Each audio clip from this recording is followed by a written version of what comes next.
What's up, YouTube? Back with another video. I've been on the hiatus for the past 2 weeks. It's like every time I tell you guys I'm gonna commit to a time, that time comes and I don't commit. I guess this is like the only thing I don't really have that much discipline in, but I definitely post shorts every day, so y'all can check those out. But the topic for today is 4 accounts that you should have and that you need in your early 20s.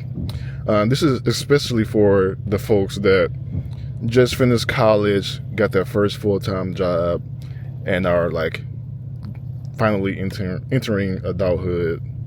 And even if you don't have your full-time job and you have the means to put some money to the side, you should definitely have these accounts as well, because this is only going to help you as you age and get older and get ready for retirement. But first account, most popular account, the 401k. If you don't have a 401k and you have a full-time job or a full-time career, or if your job offer it and you're not maximizing it or not using it, you're an idiot. It's free money. So I'm like, throughout this video, I'm just going to explain what they are and what they do and why you should use it. So 401k, you put X amount of dollars in and your employer matches it to a certain percentage. So just say you commit 6% of your salary to your 401k, your employer then matches that same 6% to your 401k. So if 6% is $150 per check, then your job will also put $150 in that account. Now every job is different. Some people do 6%, some people do 5%, some people may do 10%. It's job to job, but the principle still remains true, that if a job does offer that, whatever money you put in is whatever your job will put in as well. So it's basically free money. It's as free as it gets. So I don't understand why people wouldn't try to maximize that benefit for their future. I mean, it's a no-brainer. But the next perk of their 401k would be that it reduces your taxable income. You're probably like, Trey, what that mean? That mean if you make 75k a year and you commit 10k a year to your 401k, that means you're only taxed on 65k per year. So what does that mean for you? That basically means it drops, it basically makes you drop. Like if you look at a tax table, you can now be in a lower tax bracket, which makes you pay less taxes on the money that you make. So that's definitely good, paying as less of taxes as you can. It's almost like it's not a loophole, because I mean that's what they're designed for, but you know how the rich use like the tax loopholes. This is your loophole. You're just gonna call it a loophole. This is what you need to do at your tax bracket and your early age and, you know, your situation, because you're not one of those people. Next point is, if you start early on in your career, it can literally make you a millionaire when it's time to retire. And there's like, and I know people are like, oh, I want to be rich now. I don't want to worry about stuff now. I don't care about when I'm 65. You're going to care about when you're 65, when you're 60, when you're 55. So you might as well do it now and do whatever you want to now. So like, contribute to a 401k, but if you want to get rich now, do your business and stuff now as well, so it can all coincide and you can have the best of both worlds. Because, for example, I opened my 401k and I put it all in like target date funds, which are historically I would say slower. I mean, especially if you started at 20 something, you can definitely have more room to take risks. So I talked to my coworker and he was like, man, you're 20, bro, just throw it all in the S&P. So shit, 2 weeks later, changed my contributions and put like 90% of it in the S&P 500. And I have like my other 10% in other nefarious things, but my bulk of my 401k is in the S&P 500. This is not financial advice, But I think if you're younger, you have more opportunities to take risks and more time to recover. So you should definitely think about putting your money in like the S&P and whatnot. But the next point would be that how if you can't save, if you have a problem saving and putting money up, the 401k comes out of your check automatically. So you don't have to get your check and then put the 150 or 170 or 200 away. It's automatically gone. So you don't even have to think about it. So for the people that like money burns their hand and they have to spend it and they have to get rid of it and all this other stuff and do what they gotta do with it, it's perfect for you. You don't even have to think about saving. It's automatically done for you.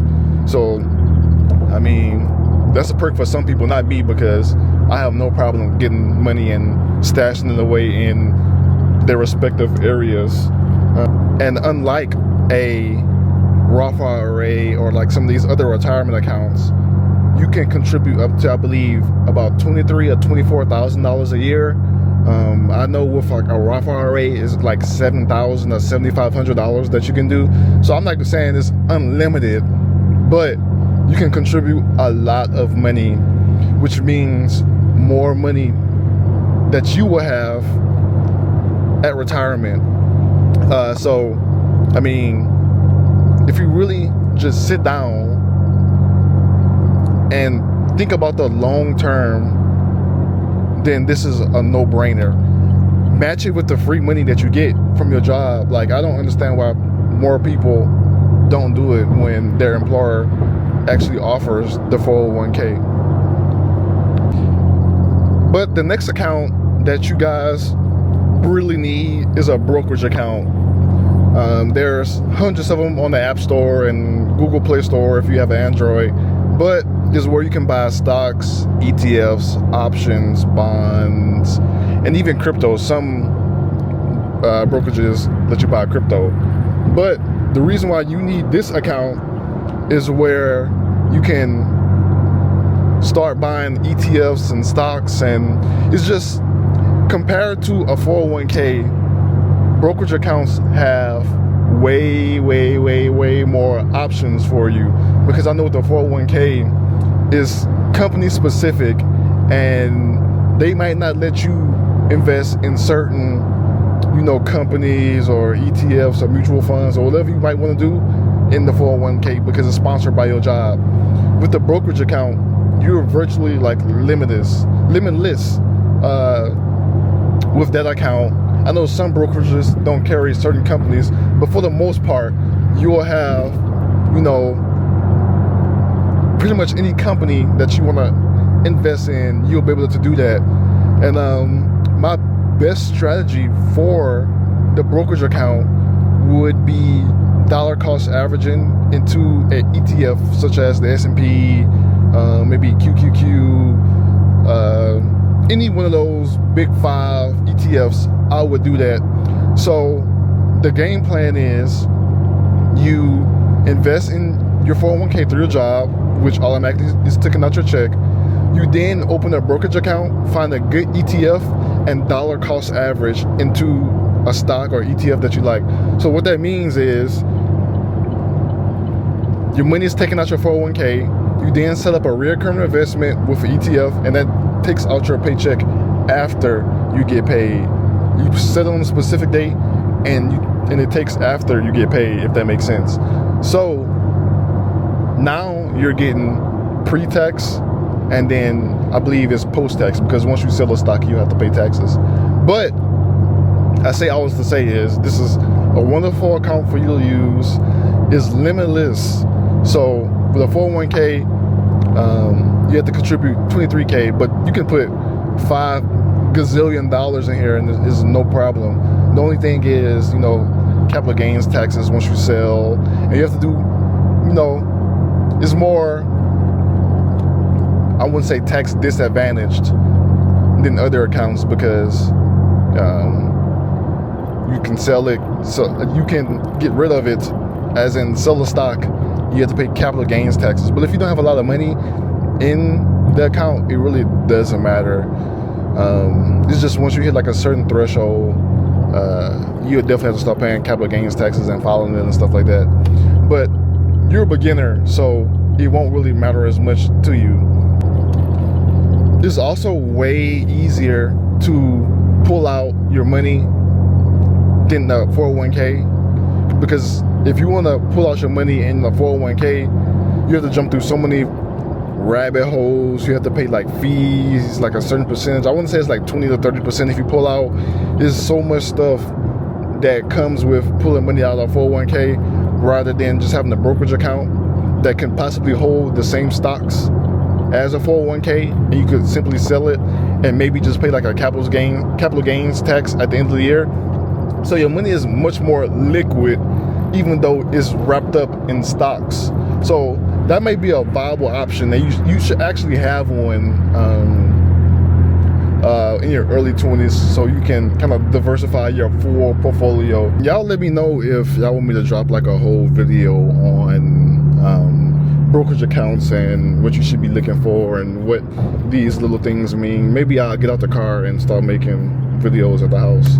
But I said 4 accounts, but I'm gonna do 3 because I'm running out of time. But the last one would be a high yield savings account. Now you'll be like, damn, I already have a savings account. You probably don't have a high yield savings account. I know with your traditional banks like Chase and what's the big banks? Maybe like Wells Fargo. I don't know if they offer one or not, but like I know typically the bigger banks don't offer high yield savings accounts. So once you open a savings account with them, you're probably getting like 0.001% back on your money. So if you have like $1,000, you'll probably see like 1 cent per month in your savings account. That's what that's from. But if you open up a high yield savings account that gives you 3 to 5%, 5% was maybe 2 years ago. It's maybe like 3.6, 3.7% now. But it's still way more than 0.01% on your money. So just say you got $1,000 in your account, you'll get $3 a month. But we have to work up to those big amounts. Me personally, I get about $70 a month in my high yield savings account. The money is way more liquid. It's no different than a regular checking account. You just get a way higher percentage. It's FDIC certified. So like, if something happens, the banking system collapses, you're gonna get your money back. But if the banking system collapses, you won't be worrying about money. You'll probably be worrying about guns and bullets and all the other stuff. But I just want to let you know that it's liquid. You can pull it out anytime. You shouldn't pull it out, but if you need to, you can. You just get a higher interest rate. Let me repeat this. It's no different than a regular savings account. You just get a higher interest rate. Why wouldn't you do that?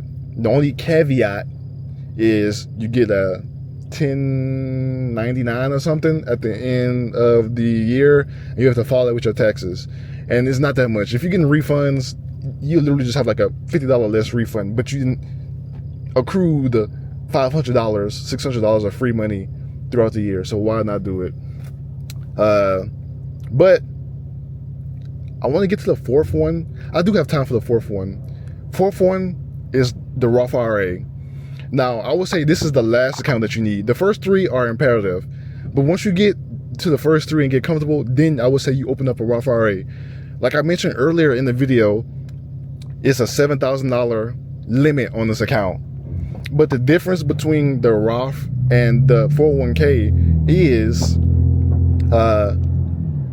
when you turn 65 and you pull your money out, you have to pay taxes on that money in the 401k. So just say you have $1 million in there. You pull it out and you pay your taxes, and just say it's 600 or 700k. With the Roth IRA, it's the same thing. It's just backwards. So you pay your taxes before you put the money in the account, and then when you turn 65, whatever that balance is, you keep the whole thing. That's why it's so beloved, because you don't pay taxes at the end. And I know a lot of people say open up a Roth IRA for your kids and all that, and you'll be a tax-free millionaire and all that. That's really true. You don't even have to open up for your kids. You can open it up for yourself when you're like 20. Just try to do maybe $200 a month. And even if you can't do that early on in your career, just do like $25 a week, let it build up, and as you progress in your career and you make more money, you increase those contributions, and you'll look up and you'll have $1 million+ at retirement. That's why I'm from the South, and I see all of these, old guys with the 200K RVs pulling up to the LSU games, and I've always wondered, is everybody rich? Because I know Louisiana, the South, is like, we're like the poorest region in the United States. I'm like, how do all these guys have this? And they're like not a CEO. They're not like, anyone special. They're just a normal worker. It's because they took time out, was disciplined through their career, contributed to the 401ks, contributed to the Roth IRAs, contributed to, their long-term financial health.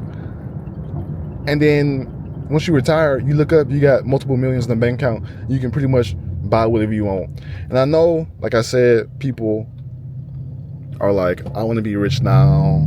You can do the long-term game and do the short-term game as well. So it's no one size fits all. It's not you do one and you don't do the other, or you do one and don't do the other. You can do both. So there's no excuses. But I'm gonna wrap this video up. This is one of my favorite topics, finances, and I literally couldn't wait to make this video. But I'll catch up with you guys tomorrow. Not tomorrow, at a later date, because I don't think I'll be able to post 3 times a week, especially with my shorts doing okay, and I kind of want to focus on that. Maybe drop a video and then drop some shorts and then drop another full-length video. So we'll see. I appreciate you guys checking my vids out, and then I'll see you guys maybe next week. Peace.